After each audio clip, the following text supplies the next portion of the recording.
Subscribe करें हमारे YouTube channel study heroes को और लेटेस्ट नोटिफिकेशन के लिए बेल आइकन को प्रेस करें। Hello everyone, study hero channel पे आप सभी का स्वागत है। तो दोस्तों आज हम पढ़ेंगे इंडियन पॉलिटी से राष्ट्रपति से संबंधित महत्वपूर्ण एमसीक्यू के बारे में। इससे संबंधित प्रश्न दोस्तों हर तरह के कॉम्पिटिटिव एग्जाम्स में पूछे जाते हैं, जैसे कि UPSC, state PCS, RRB, SSC etcetera में। तो इसीलिए दोस्तों वीडियो को पूरा ध्यान से और अंत तक जरूर देखें। तो शुरू करते हैं दोस्तों। आज का पहला क्वेश्चन, भारत के राष्ट्रपति की तुलना निम्नलिखित में से किससे करना सर्वाधिक उचित है? तो ये बताना है दोस्तों भारत के राष्ट्रपति की तुलना किससे करना ठीक है। तो इसके लिए ऑप्शन दिए गए हैं दोस्तों। ऑप्शन ए अमेरिका के राष्ट्रपति से, ऑप्शन बी फ्रांस के राष्ट्रपति से, ऑप्शन सी ब्रिटेन के सम्राट से, ऑप्शन डी श्रीलंका के राष्ट्रपति से। तो इसका राइट आंसर होगा दोस्तों ऑप्शन सी, ब्रिटेन के सम्राट से भारत के राष्ट्रपति की तुलना करना सर्वाधिक उचित है। नेक्स्ट क्वेश्चन है दोस्तों, भारत में कार्यपालिका का अध्यक्ष कौन होता है? इंपॉर्टेंट क्वेश्चन है दोस्तों ये भी। इसके लिए ऑप्शन दिए गए हैं दोस्तों। ऑप्शन ए राष्ट्रपति, ऑप्शन बी प्रधानमंत्री, ऑप्शन सी विरोधी दल का नेता, ऑप्शन डी भारत सरकार का मुख्य सचिव। तो इसका राइट आंसर होगा दोस्तों ऑप्शन ए, राष्ट्रपति भारत में कार्यपालिका का अध्यक्ष होता है। नेक्स्ट क्वेश्चन है दोस्तों, संघ की कार्यपालिका शक्ति निहित है। तो हमें यह बताना है दोस्तों संघ की कार्यपालिका की शक्ति किसमें निहित है। इंपॉर्टेंट क्वेश्चन है दोस्तों ये भी। इसके लिए ऑप्शन दिए गए हैं दोस्तों। ऑप्शन ए प्रधानमंत्री में, ऑप्शन बी राष्ट्रपति में, ऑप्शन सी मंत्रिपरिषद में, ऑप्शन डी सांसद में। तो इसका राइट आंसर होगा दोस्तों ऑप्शन बी, राष्ट्रपति में संघ की कार्यपालिका की शक्ति निहित है। नेक्स्ट क्वेश्चन है दोस्तों, भारत का राष्ट्रपति है। तो ये बताना है दोस्तों भारत का राष्ट्रपति क्या है। इंपॉर्टेंट क्वेश्चन है दोस्तों ये भी। इसके लिए ऑप्शन दिए गए हैं दोस्तों। ऑप्शन ए राज्य का प्रधान, ऑप्शन बी राज्य का प्रधान नहीं है, ऑप्शन सी केवल सरकार का प्रधान है, ऑप्शन डी राज्य और सरकार दोनों का प्रधान है। तो इसका राइट आंसर होगा दोस्तों ऑप्शन ए, राज्य का प्रधान भारत का राष्ट्रपति है। नेक्स्ट क्वेश्चन है दोस्तों, भारतीय संविधान के अनुसार देश का प्रथम नागरिक कौन होता है? मोस्ट इंपॉर्टेंट क्वेश्चन है दोस्तों ये भी। इसके लिए ऑप्शन दिए गए हैं दोस्तों। ऑप्शन ए राष्ट्रपति, ऑप्शन बी लोकसभा अध्यक्ष, ऑप्शन सी उपराष्ट्रपति, ऑप्शन डी प्रधानमंत्री। तो इसका राइट आंसर होगा दोस्तों ऑप्शन ए, राष्ट्रपति भारतीय संविधान के अनुसार देश का प्रथम नागरिक होता है। नेक्स्ट क्वेश्चन है दोस्तों, भारतीय संविधान के अनुसार संघ की कार्यपालिका शक्तियां किसमें निहित होती हैं? इंपॉर्टेंट क्वेश्चन है दोस्तों ये भी। इससे ही रिलेटेड क्वेश्चन एक दोस्तों पीछे गया है, क्वेश्चन नंबर 3। इसके लिए ऑप्शन दिए गए हैं दोस्तों। ऑप्शन ए प्रधानमंत्री, ऑप्शन बी राष्ट्रपति, ऑप्शन सी सांसद, ऑप्शन डी मंत्री परिषद। तो इसका राइट आंसर होगा दोस्तों ऑप्शन बी, राष्ट्रपति में भारत के संघ की शक्तियां निहित होती हैं। नेक्स्ट क्वेश्चन है दोस्तों, भारतीय संविधान के अनुसार देश की तीनों सेनाओं का अध्यक्ष सुप्रीम कमांडर कौन होता है? इंपॉर्टेंट क्वेश्चन है दोस्तों ये भी। इसके लिए ऑप्शन दिए गए हैं दोस्तों। ऑप्शन ए राष्ट्रपति, ऑप्शन बी उपराष्ट्रपति, ऑप्शन सी थल सेनाध्यक्ष, ऑप्शन डी फील्ड मार्शल। तो इसका राइट आंसर होगा दोस्तों ऑप्शन ए, राष्ट्रपति भारतीय संविधान के अनुसार तीनों सेनाओं का अध्यक्ष या सुप्रीम कमांडर होता है। नेक्स्ट क्वेश्चन है दोस्तों, भारत का राष्ट्रपति होता है। तो ये बताना है दोस्तों भारत का राष्ट्रपति क्या होता है। तो इसके लिए ऑप्शन दिए गए हैं दोस्तों। ऑप्शन ए भारत का वास्तविक शासक, ऑप्शन बी राज्य का संवैधानिक शासक, ऑप्शन सी राज्य और सरकार का अध्यक्ष, ऑप्शन डी बहुमत दल का नेता। तो इसका राइट आंसर होगा दोस्तों ऑप्शन बी, राज्य का संवैधानिक अध्यक्ष भारत का राष्ट्रपति होता है। इंपॉर्टेंट क्वेश्चन था दोस्तों ये भी। नेक्स्ट क्वेश्चन है दोस्तों, भारतीय सशस्त्र सेनाओं का सर्वोच्च कमांडर कौन होता है? तो इससे रिलेटेड क्वेश्चन दोस्तों एक ऊपर भी पूछा गया है, तो उम्मीद करता हूं आपको इसका आंसर पता होगा, लेकिन फिर भी देख लेते हैं। ऑप्शन ए राष्ट्रपति, ऑप्शन बी प्रधानमंत्री, ऑप्शन सी रक्षा मंत्री, ऑप्शन डी सबसे लंबे समय तक सेवारत सेना अध्यक्ष। तो इसका राइट आंसर होगा दोस्तों ऑप्शन ए, राष्ट्रपति भारतीय सशस्त्र सेनाओं का सर्वोच्च कमांडर होता है। नेक्स्ट क्वेश्चन है दोस्तों, भारत के राष्ट्रपति के लिए आवश्यक योग्यता नहीं है। तो दोस्तों भारत के राष्ट्र बनने के लिए जो योग्यता की जरूरत नहीं है वे हमें बतानी है कौन सी है। इंपॉर्टेंट क्वेश्चन है दोस्तों ये भी। इसके लिए ऑप्शन दिए गए हैं दोस्तों। ऑप्शन ए वह भारत का नागरिक हो, ऑप्शन बी, वह 35 वर्ष से अधिक आयु का हो। ऑप्शन सी, उसमें लोकसभा के सदस्य के लिए निर्धारित सभी योग्यताएं हों। ऑप्शन डी, वह सांसद के किसी सदन का सदस्य हो। तो इसका राइट आंसर होगा दोस्तों ऑप्शन डी, वह सांसद के किसी सदन का सदस्य हो। यह भारत का राष्ट्रपति बनने के लिए आवश्यक योग्यता नहीं है। नेक्स्ट क्वेश्चन है दोस्तों, भारत के राष्ट्रपति निर्वाचन होने के पात्र बनने के लिए किसी व्यक्ति की आयु पूर्ण होनी चाहिए। तो ये बताना है दोस्तों, भारत का राष्ट्रपति बनने के लिए किसी व्यक्ति की आयु कितनी होनी चाहिए। इंपॉर्टेंट क्वेश्चन है दोस्तों ये भी। इसके लिए ऑप्शन दिए गए हैं दोस्तों। ऑप्शन ए 21 वर्ष, ऑप्शन बी 25 वर्ष, ऑप्शन सी 30 वर्ष, ऑप्शन डी 35 वर्ष। तो इसका राइट आंसर होगा दोस्तों ऑप्शन डी, 35 वर्ष भारत के राष्ट्रपति निर्वाचित होने के लिए एक व्यक्ति की आयु या किसी व्यक्ति की आयु 35 वर्ष होनी चाहिए। नेक्स्ट क्वेश्चन दोस्तों, राष्ट्रपति पद के उम्मीदवार के लिए अधिकतम आयु कितनी होनी चाहिए। इंपॉर्टेंट क्वेश्चन है दोस्तों ये भी। इसके लिए ऑप्शन दिए गए हैं दोस्तों। ऑप्शन ए 65 वर्ष, ऑप्शन बी 70 वर्ष, ऑप्शन सी 75 वर्ष, ऑप्शन डी कोई आयु सीमा नहीं है। तो इसका राइट आंसर होगा दोस्तों ऑप्शन डी, कोई आयु सीमा नहीं है। भारत के राष्ट्रपति पद उम्मीदवार के लिए अधिकतम आयु कितनी होनी चाहिए, इसके लिए संविधान में कुछ नहीं लिखा गया है, ऐसा कोई प्रावधान भारतीय संविधान में नहीं है। नेक्स्ट क्वेश्चन है दोस्तों, एक व्यक्ति राष्ट्रपति पद के लिए अधिकतम कितनी बार निर्वाचित हो सकता है। इंपॉर्टेंट क्वेश्चन है दोस्तों ये भी। इसके लिए ऑप्शन दिए गए हैं दोस्तों। ऑप्शन ए 2 बार, ऑप्शन बी 3 बार, ऑप्शन सी 4 बार, ऑप्शन डी कोई सीमा नहीं है। तो इसका राइट आंसर होगा दोस्तों ऑप्शन डी, कोई सीमा नहीं है। जैसे कि दोस्तों राष्ट्रपति की अधिकतम आयु कितनी होनी चाहिए उसके लिए भारत के संविधान में कोई प्रावधान नहीं है, उसी तरह एक राष्ट्रपति कितनी बार और अधिकतम कितनी बार राष्ट्रपति बन सकता है, इस बात का भी कोई प्रावधान संविधान में नहीं है। तो इसकी कोई समय सीमा नहीं है। नेक्स्ट क्वेश्चन है दोस्तों, राष्ट्रपति का निर्वाचन किस प्रकार से होता है। तो इसके लिए ऑप्शन दिए गए हैं दोस्तों। ऑप्शन ए प्रत्यक्ष रूप से, ऑप्शन बी अप्रत्यक्ष रूप से, ऑप्शन सी मनोनयन द्वारा, ऑप्शन डी कोई स्पष्ट प्रावधान नहीं है। तो इंपॉर्टेंट क्वेश्चन है दोस्तों ये भी। इसका राइट आंसर होगा दोस्तों ऑप्शन बी, अप्रत्यक्ष रूप से राष्ट्रपति का निर्वाचन होता है। नेक्स्ट क्वेश्चन है दोस्तों, राष्ट्रपति पद के निर्वाचन हेतु कौन सी पद्धति अपनाई जाती है। मोस्ट इंपॉर्टेंट क्वेश्चन है दोस्तों ये भी। इसके लिए ऑप्शन दिए गए हैं दोस्तों। ऑप्शन ए सूची पद्धति, ऑप्शन बी संचयी मत पद्धति, ऑप्शन सी सापेक्ष बहुमत पद्धति, ऑप्शन डी समानुपातिक प्रतिनिधित्व एवं एकल संक्रमणीय मत पद्धति। तो इसका राइट आंसर होगा दोस्तों ऑप्शन डी, समानुपातिक प्रतिनिधित्व एवं एकल संक्रमणीय मत पद्धति अपनाई जाती है राष्ट्रपति के निर्वाचन के लिए। नेक्स्ट क्वेश्चन है दोस्तों, राष्ट्रपति पद के चुनाव संबंधी विवाद को किसे निर्देशित किया जाता है। इंपॉर्टेंट क्वेश्चन है दोस्तों ये भी। इसके लिए ऑप्शन दिए गए हैं दोस्तों। ऑप्शन ए संसदीय समिति को, ऑप्शन बी लोकसभा अध्यक्ष को, ऑप्शन सी निर्वाचन आयोग को, ऑप्शन डी उच्चतम न्यायालय को। तो इसका राइट आंसर होगा दोस्तों ऑप्शन डी, उच्चतम न्यायालय को राष्ट्रपति पद के चुनाव संबंधी विवाद को निर्देशित किया जाता है। नेक्स्ट क्वेश्चन है दोस्तों, राष्ट्रपति के चुनाव के लिए प्रस्तावक एवं अनुमोदकों की कम से कम कितनी संख्या होनी चाहिए। इंपॉर्टेंट क्वेश्चन है दोस्तों ये भी। इसके लिए ऑप्शन दिए गए हैं दोस्तों। Option A 10-10, option B 20-20, option C 50-50, option D 100-100। तो इसका राइट आंसर होगा दोस्तों ऑप्शन सी 50-50। राष्ट्रपति के चुनाव के लिए प्रस्तावक एवं अनुमोदकों की कम से कम संख्या 50-50 होनी चाहिए। नेक्स्ट क्वेश्चन दोस्तों, भारत का राष्ट्रपति निर्वाचित होने के लिए निम्नलिखित में से कौन सी बात अयोग्यता मानी जाएगी। तो यहाँ पे दोस्तों जो बात अयोग्य मानी जाएगी राष्ट्रपति बनने के लिए वो हमें बतानी है कौन सी है। इंपॉर्टेंट क्वेश्चन है दोस्तों ये भी। इसके लिए ऑप्शन दिए गए हैं दोस्तों।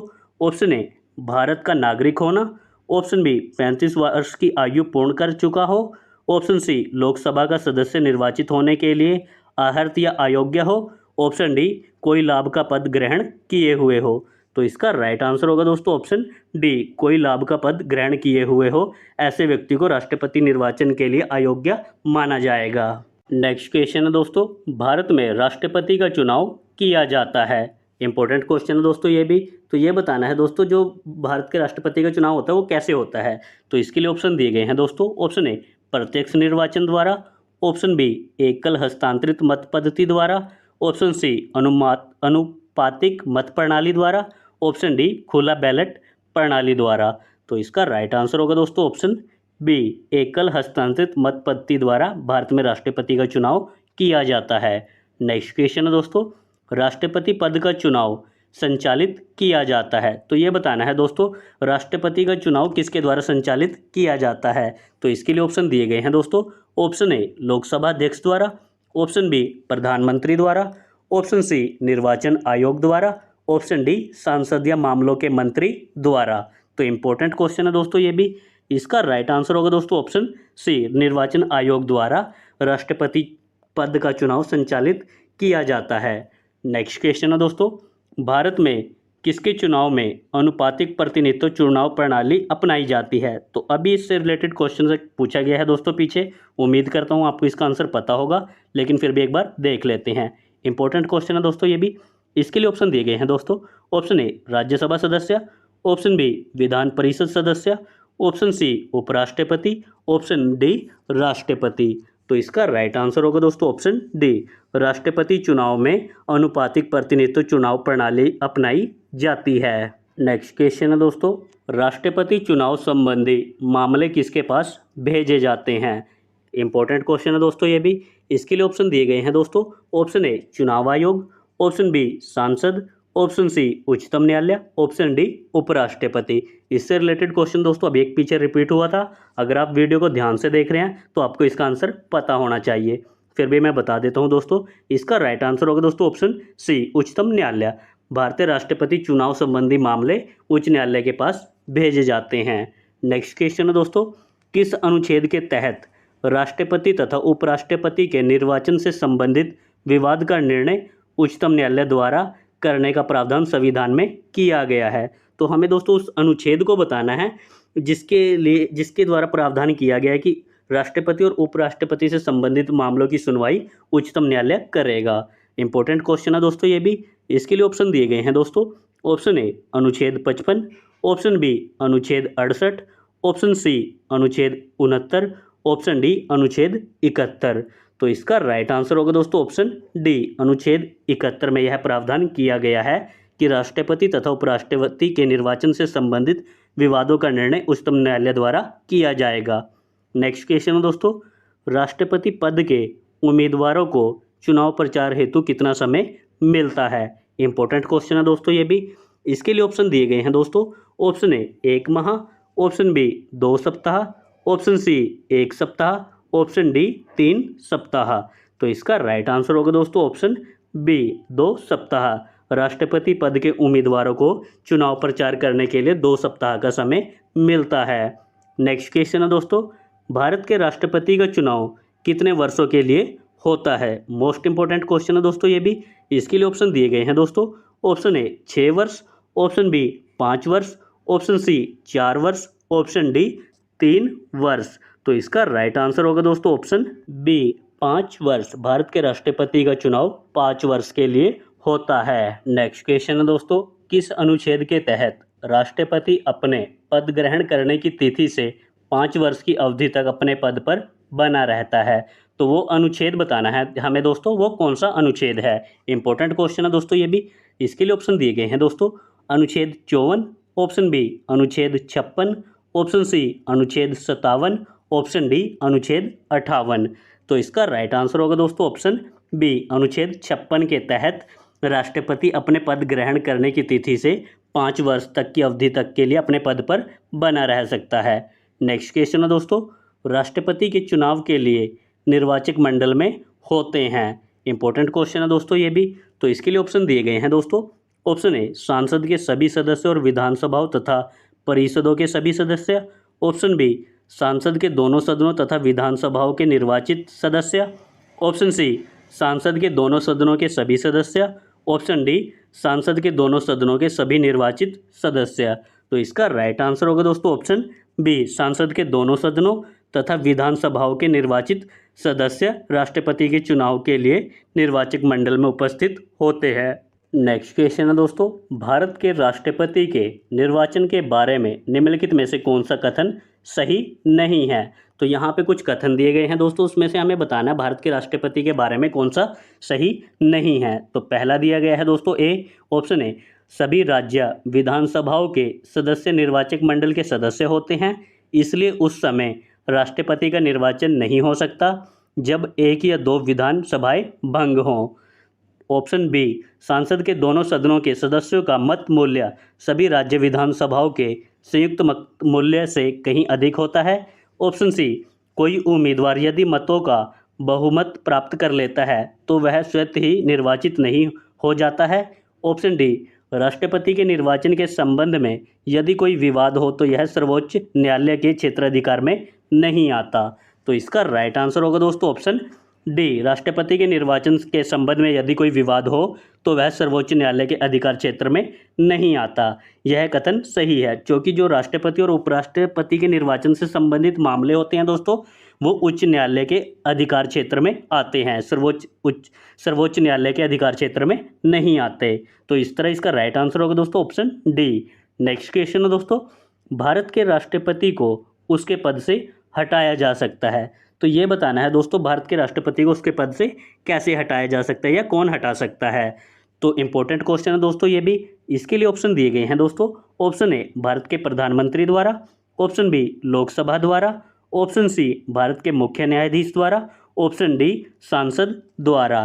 तो इसका राइट आंसर होगा दोस्तों ऑप्शन डी, सांसद द्वारा भारत के राष्ट्रपति को उसके पद से हटाया जा सकता है। ऐसा दोस्तों महाभियोग के द्वारा ही किया जा सकता है। नेक्स्ट क्वेश्चन है दोस्तों, भारत के राष्ट्रपति को पद से हटाने की प्रक्रिया क्या है। इंपॉर्टेंट क्वेश्चन है दोस्तों ये भी। इसके लिए ऑप्शन दिए गए हैं दोस्तों। ऑप्शन ए, सांसद द्वारा अविश्वास का प्रस्ताव। ऑप्शन बी, मंत्रिपरिषद का राष्ट्रपति को हटाने संबंधी प्रस्ताव।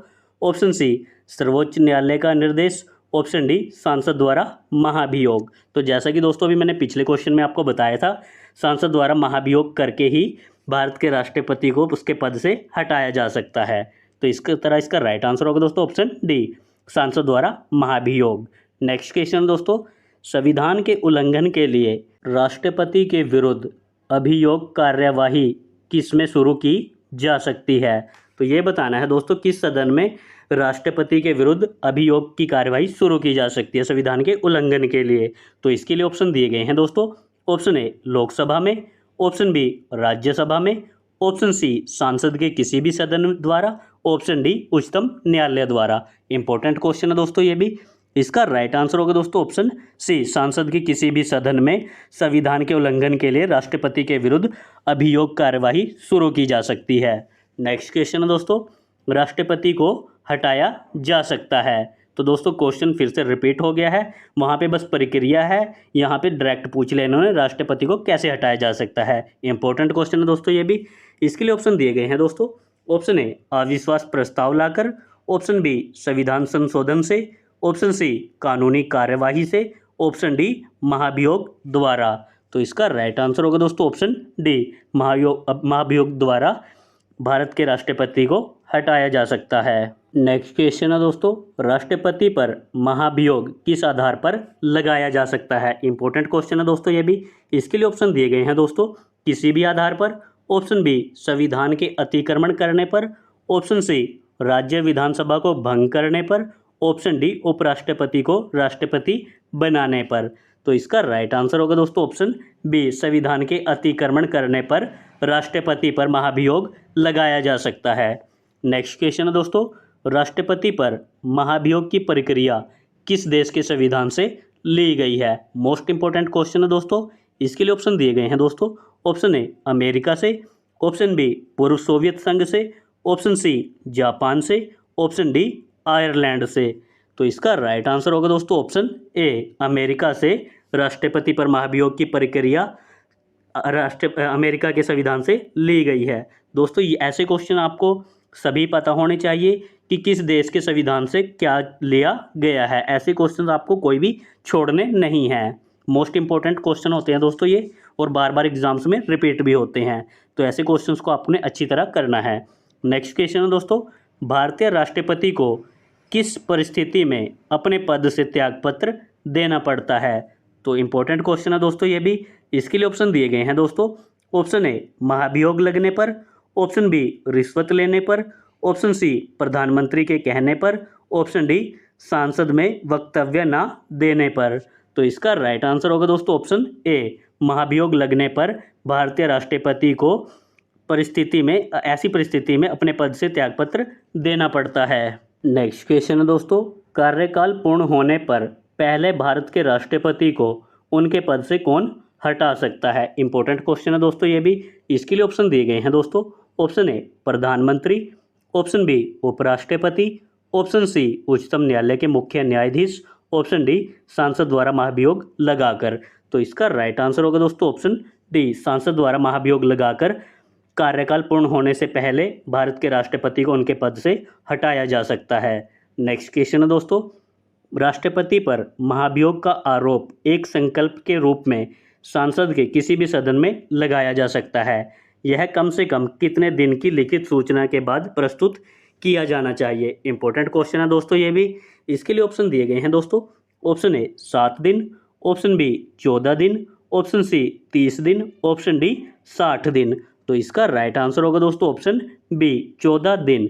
दोस्तों जो महाभियोग लगता है राष्ट्रपति पर, उस पर महाभियोग लगने से पहले उन्हें 14 दिन पहले एक नोटिस दिया जाता है जिसमें लिखा जाता है कि आप पर अभी महाभियोग चलाया जाने वाला है। ये देना जरूरी होता है। नेक्स्ट क्वेश्चन है दोस्तों, सदन में राष्ट्रपति के विरुद्ध महाभियोग प्रस्ताव पास करने के लिए कितने सदस्यों का समर्थन चाहिए? मोस्ट इंपॉर्टेंट क्वेश्चन है दोस्तों ये भी। इसके लिए ऑप्शन दिए गए हैं दोस्तों। ऑप्शन ए सदन में उपस्थित और मतदान करने वाले कम से कम 2/3 सदस्य, ऑप्शन बी सदन के कुल सदस्यों में से कम 2/3 सदस्य, ऑप्शन सी सदन के कुल सदस्यों में से बहुसंख्यक सदस्य, ऑप्शन डी सदन के विशेष बहुमत।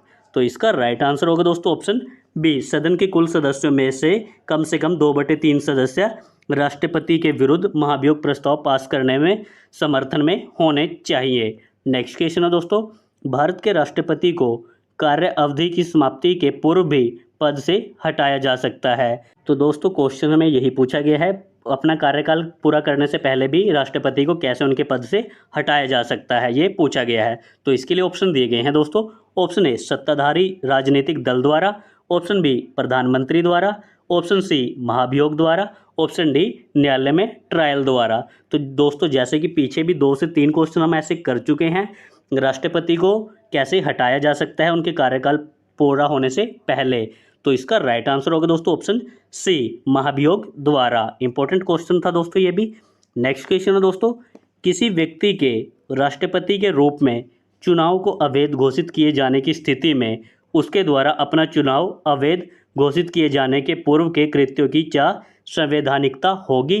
तो ये बताना है दोस्तों, अगर कोई राष्ट्रपति है और वो अवैध घोषित हो चुका है और उससे पहले जो उन्होंने काम किए हैं वो संवैधानिक दर्जे में आएंगे या नहीं आएंगे, ये हमें बताना है। तो इसके लिए ऑप्शन दिए गए हैं दोस्तों। ऑप्शन ए यह कृत्य अविधि मान्य होंगे, ऑप्शन बी यह कृत्य विधि मान्य होंगे, ऑप्शन सी उन कृत्यों की पुष्टि उसके उत्तराधिकारी द्वारा की जानी आवश्यक है, ऑप्शन डी उपयुक्त में से कोई नहीं। तो इसका राइट आंसर होगा दोस्तों ऑप्शन बी, यह कृत्य विधि मान्य होंगे। नेक्स्ट क्वेश्चन है दोस्तों, भारत के राष्ट्रपति को महाभियोग द्वारा हटाया जा सकता है किंतु महाभियोग की प्रक्रिया को दोषपूर्ण कहकर आलोचना की जाती है। प्रक्रिया में कौन सा दोष नहीं है? तो वो बताना है दोस्तों, जो महाभियोग प्रक्रिया में दोष नहीं है वो हमें बताना है कौन सा है। तो इसके लिए ऑप्शन दिए गए हैं दोस्तों। ऑप्शन ए राष्ट्रपति के निर्वाचन में राज्य विधानसभा के सदस्य भाग लेते हैं किंतु महाभियोग प्रक्रिया में उन्हें किसी भी प्रकार का अवसर नहीं दिया गया है, ऑप्शन बी महाभियोग में व्यवस्था है कि संसद का एक सदन आरोप लगाएगा और दूसरा सदन आरोपों की जांच करेगा। इसमें यह स्पष्ट नहीं है कि सदन स्वयं जांच करेगा या किसी अन्य से जांच कराएगी। नेक्स्ट ऑप्शन सी है दोस्तों, राष्ट्रपति राज्यसभा के रिक्त स्थानों पर अपने समर्थकों को मनोनीत करके 2/3 बहुमत से अपने विरुद्ध महाभियोग पारित करने को असंभव बना सकता है, ऑप्शन डी राष्ट्रपति को लोकसभा भंग करने का अधिकार है यदि उस पर आरोप लगाया जाए और वह लोकसभा को भंग कर दे तो जनता ना की सांसद अभियोग लगाने वाली होगी। तो इसका राइट आंसर होगा दोस्तों ऑप्शन सी, राष्ट्रपति राज्यसभा के रिक्त स्थानों पर अपने समर्थकों को मनोनीत करके 2/3 बहुमत से अपने विरुद्ध महाभियोग पारित करने को असंभव बना सकता है। यह इस प्रक्रिया का दोष है। नेक्स्ट क्वेश्चन है दोस्तों, राष्ट्रपति को निम्नलिखित में से कौन पद और गोपनीयता की शपथ दिलाता है? इंपॉर्टेंट क्वेश्चन है दोस्तों ये भी। इसके लिए ऑप्शन दिए गए हैं दोस्तों। ऑप्शन ए भारत का मुख्य न्यायाधीश, ऑप्शन बी प्रधानमंत्री, option C attorney general, option D महाधिवक्ता। तो इसका राइट आंसर होगा दोस्तों ऑप्शन ए, भारत का मुख्य न्यायाधीश राष्ट्रपति को पद और गोपनीयता की शपथ दिलाता है।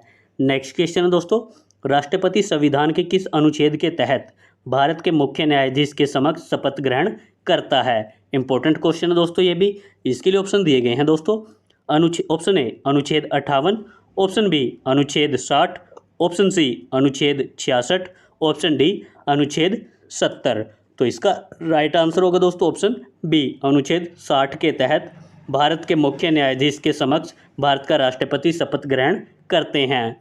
नेक्स्ट क्वेश्चन है दोस्तों, मुख्य न्यायाधीश की अनुपस्थिति में राष्ट्रपति किसके समक्ष शपथ लेता है? इंपॉर्टेंट क्वेश्चन है दोस्तों ये भी।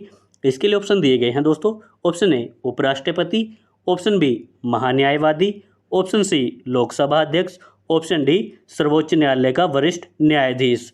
तो इसका राइट आंसर होगा दोस्तों ऑप्शन डी, सर्वोच्च न्यायालय का वरिष्ठ न्यायाधीश की उपस्थिति में राष्ट्रपति शपथ लेते हैं अगर भारत का मुख्य न्यायाधीश अनुपस्थित हो तो। नेक्स्ट क्वेश्चन है दोस्तों, यदि राष्ट्रपति और उपराष्ट्रपति दोनों देश से बाहर हों तो उस स्थिति में उनके कार्यभार को कौन ग्रहण करेगा? इंपॉर्टेंट क्वेश्चन है दोस्तों ये भी। इसके लिए ऑप्शन दिए गए हैं दोस्तों। ऑप्शन ए राज्यपाल, ऑप्शन बी प्रधान सेनापति, ऑप्शन सी सर्वोच्च न्यायालय के मुख्य न्यायाधीश, ऑप्शन डी प्रधानमंत्री।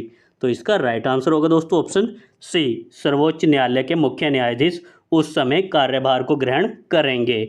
नेक्स्ट क्वेश्चन है दोस्तों, भारत का राष्ट्रपति अपना त्यागपत्र किसे संबोधित करता है? इंपॉर्टेंट क्वेश्चन है दोस्तों ये भी। इसके लिए ऑप्शन दिए गए हैं दोस्तों। ऑप्शन ए प्रधानमंत्री को, ऑप्शन बी उपराष्ट्रपति को, ऑप्शन सी लोकसभा अध्यक्ष को, ऑप्शन डी भारत के मुख्य न्यायाधीश को। तो इसका राइट आंसर होगा दोस्तों ऑप्शन बी, लोकसभा अध्यक्ष को भारत का राष्ट्रपति अपना त्यागपत्र संबोधित करता है। नेक्स्ट क्वेश्चन है दोस्तों, राष्ट्रपति के त्यागपत्र की सूचना उपराष्ट्रपति किसको देता है? इंपॉर्टेंट क्वेश्चन है दोस्तों ये भी। इसके लिए ऑप्शन दिए गए हैं दोस्तों। ऑप्शन ए प्रधानमंत्री को, ऑप्शन बी भारत के मुख्य न्यायाधीश को, ऑप्शन सी लोकसभा अध्यक्ष को, ऑप्शन डी भारत के महान्यायवादी को। तो इसका राइट आंसर होगा दोस्तों ऑप्शन सी, लोकसभा अध्यक्ष को। नेक्स्ट क्वेश्चन है दोस्तों, एक ही समय में यदि राष्ट्रपति और उपराष्ट्रपति दोनों का पद रिक्त हो जाए तो राष्ट्रपति के कृत्यों का निर्वहन कौन करेगा? तो दोस्तों इससे रिलेटेड क्वेश्चन एक पीछे पूछा गया, वैसे तो क्वेश्चन सेम ही है, बस वहाँ पे कृत्यों का निर्वहन कौन करेगा की जगह कार्यभार को कौन संभालेगा ऐसे लिखा गया है। क्वेश्चन एक ही है दोस्तों, आंसर भी इसका सेम होएगा, पर ये स्टूडेंट्स को कंफ्यूज करने के लिए ऐसे वर्ड्स का यूज़ किया जाता है। तो दोस्तों क्योंकि क्वेश्चन रिपीट हुआ है, बस थोड़ा सा ही चेंज था, क्वेश्चन वही है, तो इसका मैं आपको राइट आंसर डायरेक्ट बता देता हूँ। इसका राइट आंसर होगा दोस्तों ऑप्शन बी, भारत का मुख्य न्यायाधीश। नेक्स्ट क्वेश्चन है दोस्तों, यदि मृत्यु त्यागपत्र अथवा हटाए जाने की स्थिति में भारत के राष्ट्रपति का पद रिक्त हो जाए तो उस पद का कार्यभार कौन संभालेगा? इसका भी आंसर दोस्तों सेम होएगा, बस क्वेश्चन में अब यहाँ पे इन्होंने मृत्यु और त्यागपत्र या हटाए जाना ऐड कर दिया है। तो इसके लिए ऑप्शन दिए गए हैं दोस्तों। ऑप्शन ए प्रधानमंत्री, ऑप्शन बी उपराष्ट्रपति, ऑप्शन सी भारत का मुख्य न्यायाधीश, ऑप्शन डी इनमें से कोई नहीं। तो इसका राइट आंसर होगा दोस्तों ऑप्शन बी, उपराष्ट्रपति। अगर दोस्तों राष्ट्रपति को हटाया जाता है या उनकी मृत्यु हो जाती है या वे त्यागपत्र दे देते हैं तो उनका कार्यभार उपराष्ट्रपति संभालेंगे, और यदि दोनों की हट जाते हैं या हटाया जाता है या देश से बाहर रहते हैं तो उस समय पर उनका कार्यभार भारत का मुख्य न्यायाधीश संभालेंगे। ठीक है दोस्तों, चलते हैं नेक्स्ट क्वेश्चन की ओर। जब राष्ट्रपति मृत्यु, त्यागपत्र, पदयुक्त या अन्य कारणों से अपने कर्तव्य को नहीं निभा सकता तो उपराष्ट्रपति कितने समय तक राष्ट्रपति के रूप में कार्य करता है? मोस्ट इंपॉर्टेंट क्वेश्चन है दोस्तों। इसके लिए ऑप्शन दिए गए हैं दोस्तों। ऑप्शन ए 5 वर्ष, ऑप्शन बी 1.5 वर्ष, ऑप्शन सी 1 वर्ष, ऑप्शन डी 6 माह। तो इसका राइट आंसर होगा दोस्तों ऑप्शन डी 6 माह। यदि राष्ट्रपति की मृत्यु, त्यागपत्र या पदयुक्त या अन्य कारणों से राष्ट्रपति अपने कर्तव्यों का निर्वहन नहीं कर सकते तो अधिकतम से अधिकतम उपराष्ट्रपति उनके कार्यभार को 6 माह तक संभालेंगे। उसके बाद 6 माह के अंदर अंदर राष्ट्रपति का चुनाव होना आवश्यक है या जरूरी है। तो दोस्तों वीडियो को पूरा देखने के लिए आप लोगों का बहुत बहुत धन्यवाद। और दोस्तों अगर आपको वीडियो अच्छा लगा तो वीडियो को लाइक और चैनल को सब्सक्राइब जरूर करें। और दोस्तों अगर आप और कॉम्पिटिटिव एग्जाम से रिलेटेड वीडियोस को देखना चाहते हैं तो उन सभी के लिंक आपको इस वीडियो के डिस्क्रिप्शन में मिल जाएंगे। और दोस्तों नेक्स्ट वीडियो आप किस टॉपिक पे चाहते हैं मुझे नीचे कमेंट करके ज़रूर बताएं।